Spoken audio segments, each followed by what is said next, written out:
ආයුෂ බොහෝ වේවා.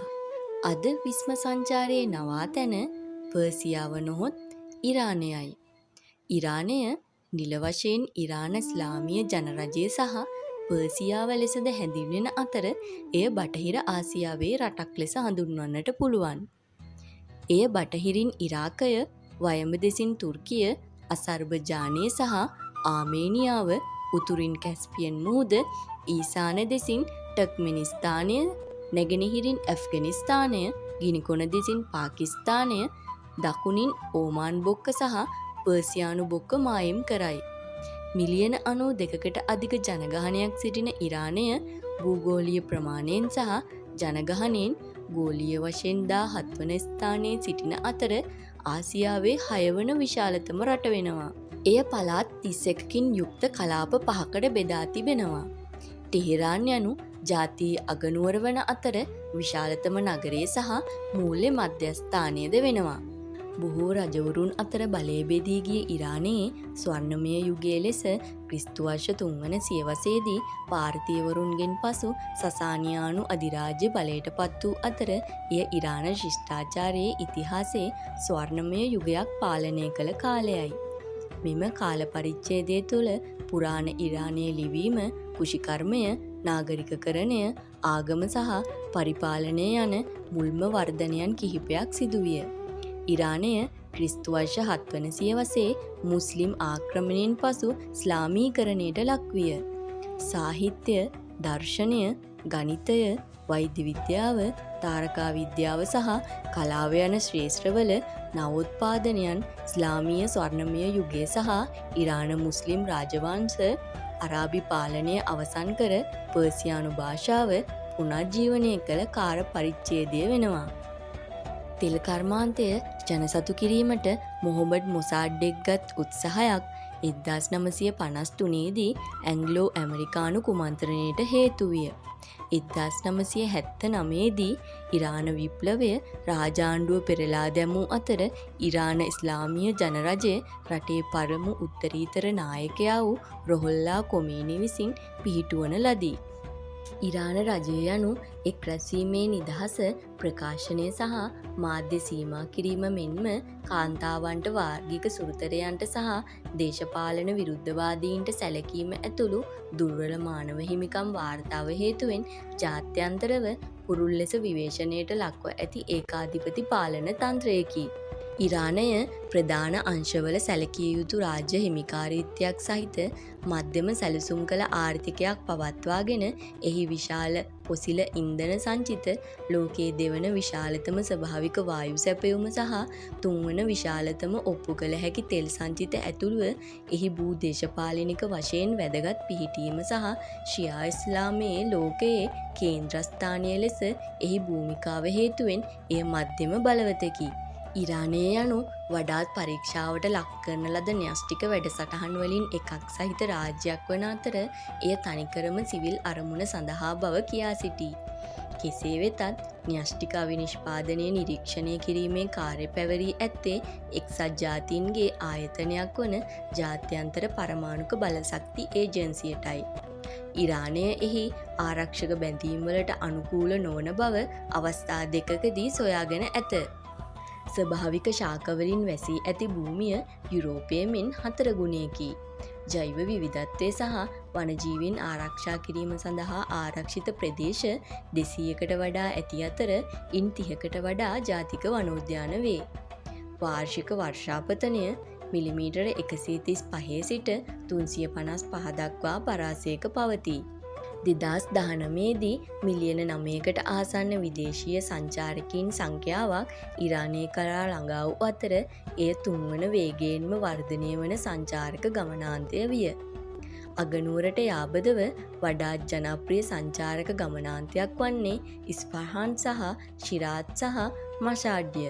උතුරු ඉරානයේ මතුපිට ප්‍රමාණයෙන් 3න් 1ක් පමණ ගොවිබිම් සඳහා සුදුසු වේ. මුළු භූමි ප්‍රමාණයෙන් 12ක් පමණ වගා කරනු ලබන අතර වගා කරන ලද භූමි ප්‍රමාණයෙන් 3න් 1කටත් වඩා අඩු ප්‍රමාණයක් වාරි ජලය සපයයි. ඉතිරිය වියලි බිම් ගොවිතැන සඳහා කැප කර ඇත. කුෂිකාර්මික නිෂ්පාදනවලින් 92% පමණ ජලය මත රඳා පවතී. රටේ බටහිර සහ වයඹදිග ප්‍රදේශවල වඩා සාරවත් පසක් ඇත. ඉරානයේ ආහාර සුරක්ෂිතතා දර්ශකය 96% පමණ වේ. ඉරානයේ භූමි ප්‍රමාණයෙන් 3%ක් තනබිම් සහ ආහාර නිෂ්පාදනය සඳහා යොදා ගනී. ඉරානය ලොව විශාලතම කේවියර් නිෂ්පාදකයා සහ අපනයනකරු වන අතර වාර්ෂිකව ටොන් 300කට වඩා අපනයනය කරයි. ජනගහනයෙන් වැඩි දෙනෙක් ඉරානයේ නිල සහ ජාතික භාෂාව වන පර්සියානු භාෂාව කතා කරති. ගිලාකි සහ මැසෙන්ඩරානි භාෂා උතුරු ඉරානයේ ගිරාන් සහ මැසෙන්ඩර්හි බහුලව කතා කෙරේ. කුසෙස්තාන්හි පර්සියානු උපභාෂා කිහිපයක් කතා කෙරේ.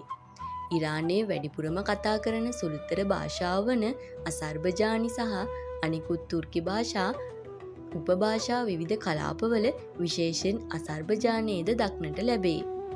සිරියාවේ 90%ක් 95% පමණ ඉරාන ජාතිකයන් පිළිපදින රාජ්‍ය ආගම 12 වන ෂියා ඉස්ලාම් වේ. ක්‍රිස්තියානි ධර්මය, යුදෙව් ආගම සහ සොරොස්ටියානු වාදය රජය විසින් නිල වශයෙන් පිළිගෙන ඇත. ඉරානයේ පැරණිතම විශ්වවිද්‍යාලය වන ටෙහෙරාන් විශ්වවිද්‍යාලය ලෝකයේ ඉහළම විශ්වවිද්‍යාල අතර වේ. 2016 වන විට වයස අවුරුදු 15ට සහ ඊට වැඩි පුද්ගලයන් අතර සාක්ෂරතාවය 86% වූ අතර පිරිමින් 90%ක් කාන්තාවන්ට වඩා සැලකිය යුතු සාක්ෂරතාවයක් 81%ක ඉහළ මට්ටමක පවතී. අධ්‍යාපනය සඳහා රජයේ වියදම දළදේශීය නිෂ්පාදනයෙන් 4%ක් පමණ වේ. රාජ්‍ය පද්ධතිය, පෞද්ගලික අංශය සහ රාජ්‍ය නොවන සංවිධාන විසින් සෞඛ්‍ය සේවා සපයනු ලැබේ. ඉරානය නීත්‍යානුකූල අවයව වෙළඳාමක් ඇති ලෝකයේ එකම රටයි. ඉරානයේ වෛද්‍ය දැනුම ශ්‍රේණිගත කිරීම ගෝලීය වශයෙන් 17 වන ස්ථානයේ සහ මැද පෙරදිග සහ උතුරු ඇමරිකාවේ පළවන ස්ථානයේ පවතී. වෛද්‍ය විද්‍යා නිෂ්පාදන දර්ශකයට අනුව ඉරානය ලෝකයේ 16 වන ස්ථානයේ සිටී. පුරාණ කාලයේ සිට වඩාත් පුරාවිද්‍යාත්මක නටබුන් සහ ආකර්ශනීය ස්ථාන ඇති රටවල් ලයිස්තුවේ යුනෙස්කෝවේ 7 වන ස්ථානයේ සිටිනවා.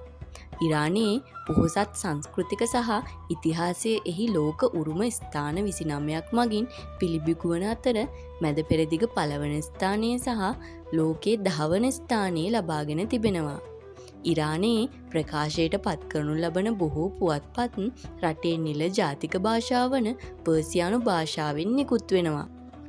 අන්තර්ජාල භාවිතා කරන්නන් සංඛ්‍යාව අනුව ඉරානයේ රටවල් අතර 17 වන ස්ථානයේ සිටිනවා.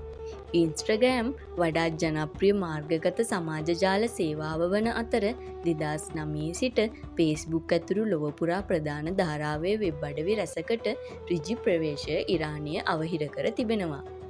ඉරාන සංස්කෘතිය තුළ තේ බහුලව පරිභෝජනය කරන අතර ඉරානය ලෝකයේ 7 වන ප්‍රධාන තේ නිෂ්පාදකයා වෙනවා.